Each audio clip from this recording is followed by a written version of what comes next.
नमस्कार। आज हम इतिहास के एक ऐसे योद्धा की कहानी में उतर रहे हैं जिनका नाम ही काफी है, महाराणा सांगा। हाँ, मेवाड़ के वो शेर। बिल्कुल। हमारे पास जो जानकारी है वो उनकी जिंदगी के अहम पहलुओं पर रोशनी डालती है। जी। और देखिए, हमारा मकसद सिर्फ तारीखें या लड़ाइयों की लिस्ट देना नहीं है। नहीं, बिल्कुल नहीं।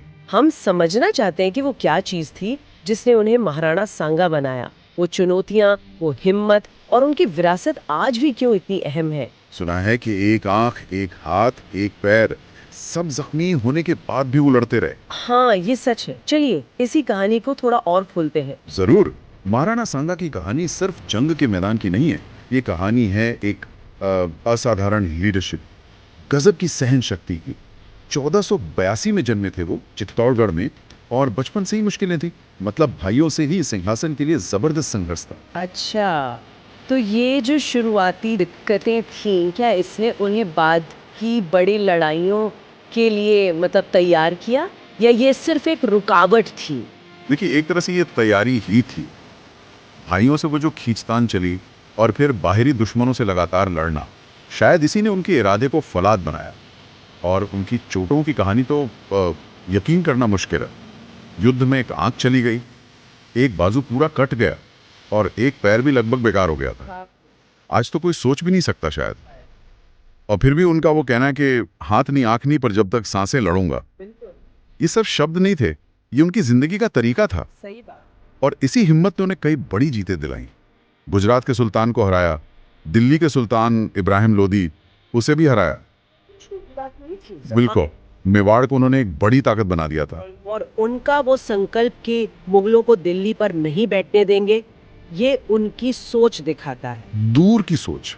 बयाना, खानवा, गुजरात वाले अभियान, ये सब युद्ध सिर्फ लड़ाइयां नहीं है। सही कहा।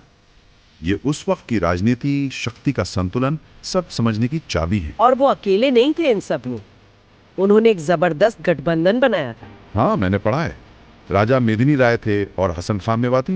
हाँ, मेदिनी राय जैसे ताकतवर राजपूत राजा और हसन खां मेवाती जैसे मुस्लिम सरदार भी उनके साथ थे। ये दिखाता है कि लोग उन पर कितना भरोसा करते थे, उनकी लीडरशिप कैसी थी। ये गठबंधन तो काफी दिलचस्प है, लेकिन इतने भरोसेमंद साथियों के बावजूद क्या उन्हें धोखे का सामना भी करना पड़ा? हाँ, दुर्भाग्य से।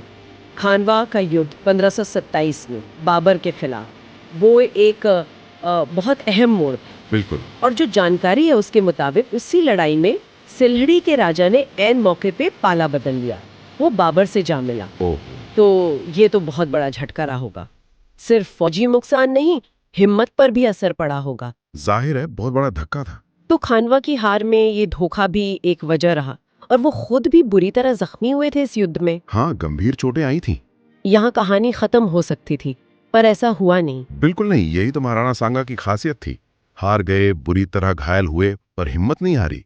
वो फिर से तैयारी कर रहे थे, बाबर पर दोबारा हमला करने की। उनका मानना था कि लड़ाई अभी बाकी है। गजब का जज्बा, हार ना मानने वाला।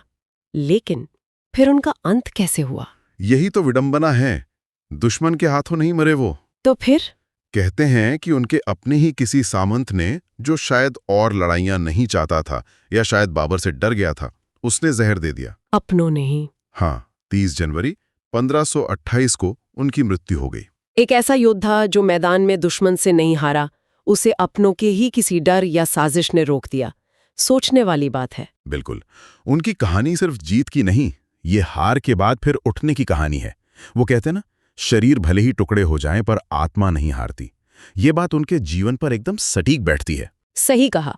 और यहीं पर हम अपने सुनने वालों के लिए एक सवाल छोड़ जाते हैं। किसी भी महान हस्ती को, किसी लीडर को हम कैसे आंकते हैं?